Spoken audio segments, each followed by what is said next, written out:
क्या आप जानते हैं कि ऑनलाइन बेटिंग ऐप्स के नाम पर आपके favourite social media influencers, stars और सेलिब्रिटीज आपको धोखा दे रहे हैं। और न सिर्फ आपको धोखा दे रहे हैं बल्कि आपके मेहनत से कमाए हुए पैसे को भी खतरे में डाल रहे हैं। चलिए आज इस पर ही बात करते हैं और देखते हैं कि इन ऐप से आपको क्या क्या नुकसान है और आपके साथ कैसे धोखा किया जा रहा है। देखिए, सबसे पहली बात तो यह है कि पिछले कुछ समय से इंडिया में सीन ये चल रहा है कि लगातार बेटिंग ऐप्स लॉन्च हो रहे हैं। इनमें एक कॉमन सी बात होती है, अपनी लॉन्चिंग के साथ ही ये करोड़ों रुपया खर्च करते हैं, बड़े बड़े सोशल मीडिया इन्फ्लुएंसर्स, स्टार्स को अपना ब्रांड एम्बेसडर बनाते हैं और फिर क्या, आप लोग ऐप्स को चलाना शुरू करते हैं और ये कमाना शुरू करते हैं। अब आप दूर से देखें तो ये एक स्टैंडर्ड बिजनेस प्रैक्टिस नजर आती है, लेकिन यहाँ कई समस्याएं भी हैं। आज उन समस्याओं पर ही बात करते हैं। देखिए, सबसे पहली समस्या तो ये है कि ये ऐप्स इंडिया में लीगल ही नहीं है और न ही ये ऐप्स इंडिया में रजिस्टर्ड है। अब कौन से ऐप्स इंडिया में लीगल ऐप्स कौन से होते हैं, इलीगल ऐप्स कौन से होते हैं, वो हम इस वीडियो में बात नहीं करेंगे। उसको हमने दूसरी वीडियो में एक्सप्लेन किया है, तो डिस्क्रिप्शन में उसका लिंक है, आप वहां से उस वीडियो को देख सकते हैं। अभी के लिए आप इतना समझिए कि ड्रीम 11, माई सर्कल 11 जैसे ऐप्स जो कि आपको फैंसी स्पोर्ट्स खिलवाते हैं, वो ऐप्स इंडिया में लीगल हैं। लेकिन जो ऐप्स आपको बॉल पर सट्टा लगवाते हैं, रन पर सट्टा लगवाते हैं, हारने जीतने पर सट्टा लगवाते हैं, वो ऐप्स इलीगल हैं। अब ये लिस्ट है जो कि ऐप्स लीगल हैं और ये लिस्ट है जो कि ऐप्स इलीगल हैं।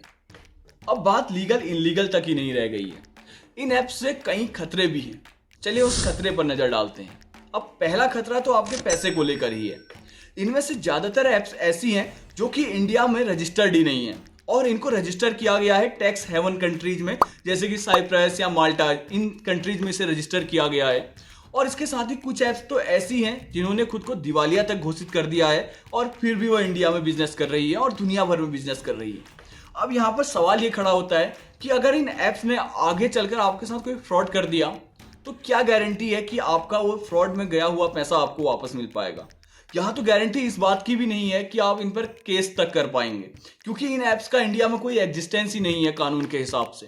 तेलंगाना टुडे में छपे एक आर्टिकल के अनुसार लकी आर्क, डेली वीआईपी जैसे कुछ ऐप्स के द्वारा करीब 3800 लोगों के साथ ठगी की गई थी।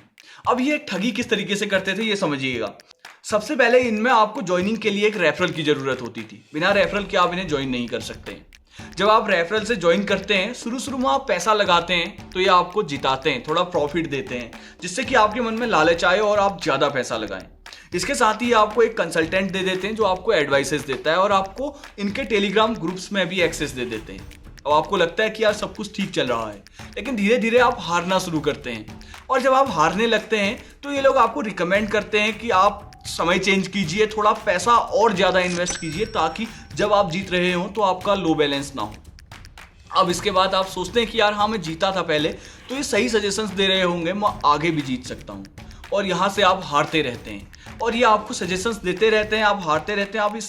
अब इस उम्मीद में पैसा लगाते हैं कि यार मेरा जितना पैसा गया है अगर वो भी रिकवर हो जाए तो मैं उसके बाद पैसा ना लगाऊं।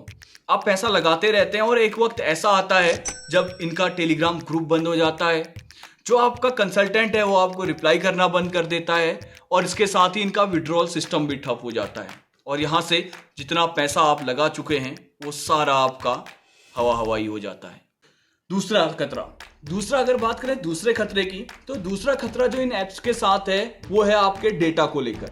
क्योंकि ये ऐप्स प्ले स्टोर पर तो अवेलेबल है नहीं, तो आप इन्हें इनकी वेबसाइट से डाउनलोड करते हैं।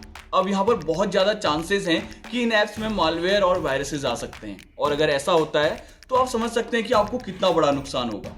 और एक बार के लिए मान लेते हैं कि मालवेयर वायरसेस नहीं आते हैं, लेकिन फिर भी तो ये ऐप्स आपसे कई प्रकार का डेटा कलेक्ट करते हैं और इस बात की क्या गारंटी है कि आपका डेटा सुरक्षित रख रहे हैं, क्या गारंटी है कि ये ऐप्स आपका डेटा बेच नहीं रहे हैं। आप इनको बैंक डिटेल्स से लेकर कई सीक्रेट जानकारियां देते हैं, कई पर्सनल जानकारियां देते हैं, आपके गैलरी तक की जानकारी इनके पास होती है, आपकी फोटोज, आपके कैमरा का तक इनके पास एक्सेस होता है।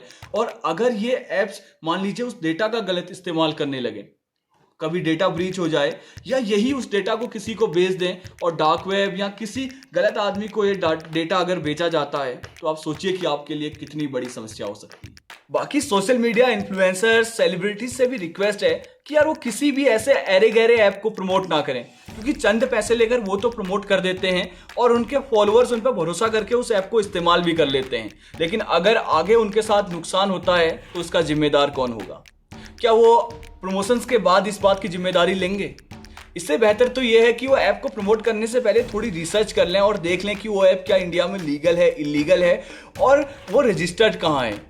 अगर आप ऐसा करेंगे तो इससे आपके फॉलोअर्स की भी हेल्प होगी और आप भी फॉलोअर्स का भरोसा आप पर कायम रख पाएंगे। बाकी यार, आपको लगता है कि इस वीडियो में हमने कुछ पॉइंट्स मिस किए हैं तो आप हमें कमेंट्स में बता सकते हैं। और हाँ, वीडियो को शेयर जरूर कीजिएगा और चैनल को सब्सक्राइब जरूर कीजिएगा, क्योंकि आगे भी हम क्रिकेट से जुड़ी हुई और इस तरीके की वीडियोस आपके सामने लाते रहेंगे। नमस्कार।